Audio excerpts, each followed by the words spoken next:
जय गुरु जी संगत जी। गुरु जी महाराज आपका बहुत बहुत शुक्र एंड मल्टीलिंगुअल प्लेटफॉर्म का भी बहुत शुक्राना इस मौके के लिए।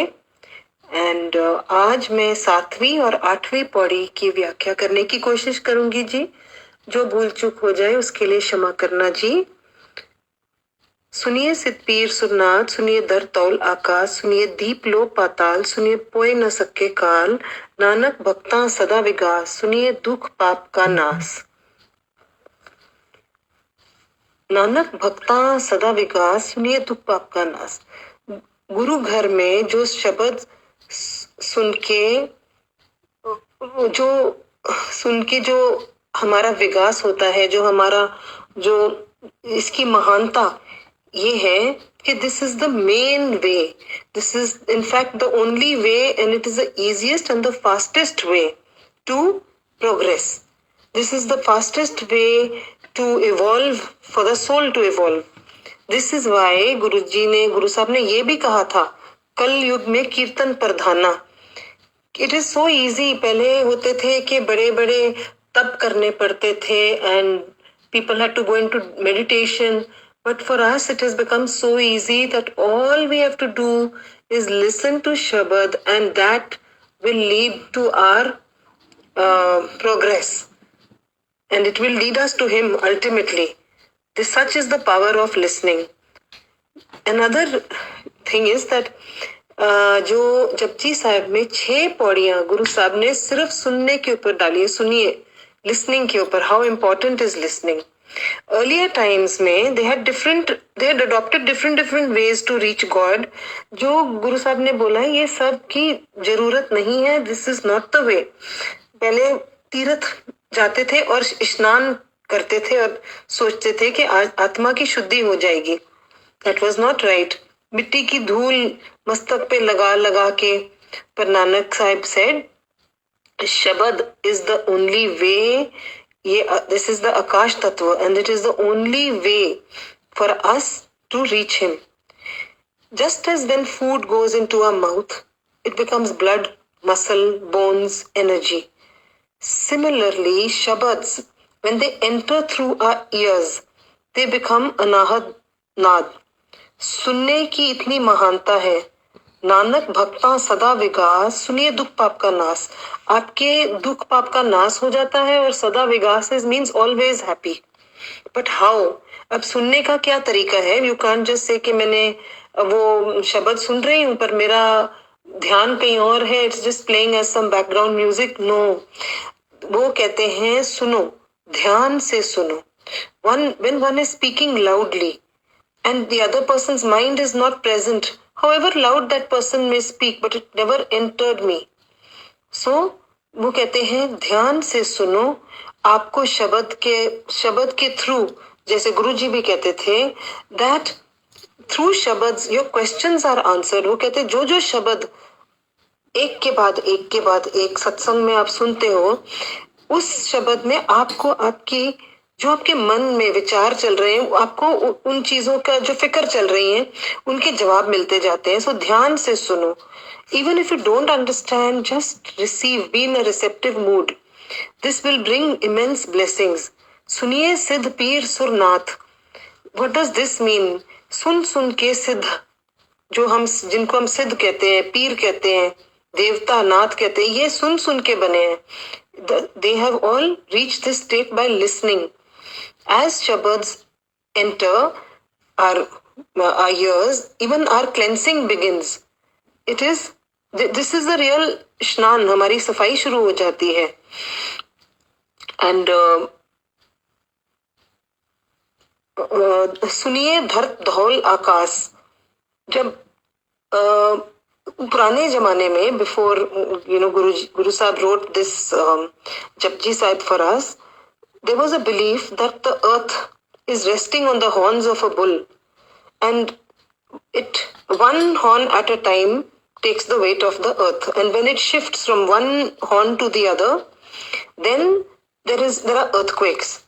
Now this was not even true. This was absolute मतलब बिल्कुल भी ये नहीं था, ट्रूथ इसमें कोई नहीं थी. The only person who is carrying the weight of the earth, the only thing that can carry it's Guruji. Nothing else, there is no bull there. So सुनिए दीप लो पाताल. बाय लिसनिंग जो बाय लिसनिंग खंड ब्रह्मांड का सही ज्ञान हमें हो जाता है. व्हाट इज खंड ब्रह्मांड? जो सारे यूनिवर्स का ज्ञान. जो पहले के लोग थे उनको, उनके पास they did not have telescopes, they did not have any instruments that are available today, but they knew about the entire universe. Even which things which are being discovered today, they knew. They have put it down in the scriptures. Now, these were the things. This is old knowledge which is now being scientifically proved. They said that there are many suns. There's not just one sun. There are many earths like ours. There is not just one earth, and this is all very true. So, सुनिए पहुंच ना सके काल. When you listen to shepherds, आपके अंदर डर, काल क्या होता है? डर, भय, ये सारे जो आपके अंदर डर होते हैं, ये सब दूर हो जाते हैं. आप निर्भय हो जाते हो. नानक भक्ता सदा विकास. सुनिए दुख पाप का नासो. सुन के नानक का भक्त हमेशा विकास में हो जाता है. See, not everyone can be happy all the time, but वो कहते हैं कि सुनिए नानक भक्ता सदा विकास. इवन जो उनके भक्त होते हैं वो सदा सुखी रहते, सदा खुश रहते हैं. सुनिए ईसर बर्माइन. सुनिए मुख सलान मंद. So what does this mean now? Actually now I've come to the 8th body. Sorry, I should have mentioned. सुनिए ईसर बर्मा इन. सुनिए मुख सलान मंद. सुनिए जोग जुगत तन भेद. सुनिए सासत सिमरत भेद. नानक भक्ता सदा विकास. सुनिए दुख पाप का नाश. Now सुनिए सिद्ध पीर. सुनिए ईसर बर्मा इंद. सुनिए ईसर बर्मा इंद is that as we listen, we become knowledgeable. As we become knowledgeable, we become ज्ञानी, like Brahma. Brahma was known to be very ज्ञानी and दूरदर्शी. और हम में वो क्वालिटीज आनी शुरू हो जाती हैं. जो मूर्ख होती हैं वो भी, he also comes out of it. He becomes wise. And दूर दृष्टि के हम सब हो सकते हैं. And there are some people who are so evolved that they are considered stupid by the world because their desires are over, but they have actually found the real treasure. In reality, they have reached a state where they may look stupid to the average people. Then they can also, सुन के you can also get the qualities of Shiva. Shivji was त्यागी, वह सबसे महान त्यागी थे. विष्णु दयालु थे. ये सारी qualities हम में आ सकती हैं सुनने से. और जो भगत होते हैं वो हर चीज में से उनको हमेशा रस ही रस मिलता रहता है. फॉर एग्जाम्पल, वो इस संसार में जिस चीज को देखते हैं, even if they're just looking at the sky or they're just sitting in a garden, but there is wonderment in everything that they see. They see God in everything, the magnificence of God in everything. They may eat the simplest food, just roti namak wali or something, maybe chutney ke साथ, but they enjoy it so much कि जो ज्ञानी, जो मतलब जो evolve नहीं होते, उनके आगे आप 10 पदार्थ रख दो, वो उनको कोई खुशी नहीं मिलती. पर ये इतने खुश होते, कंटेंटमेंट में रहते हैं. Then they enjoy, even suppose they are listening to music, they enjoy it and they go into a trance. It takes them to another level. So this is इस तरीके से हम भी अपनी गति कर सकते हैं. सुनिए मोक्ष सलान मंद. Those who listen, they evolve from a lower to a higher level. सुनिए जोग जुगत तन भेद. Then we learn how to attain God by just listening. Now they say, Guru Nanak Sahib says that listening is the first step.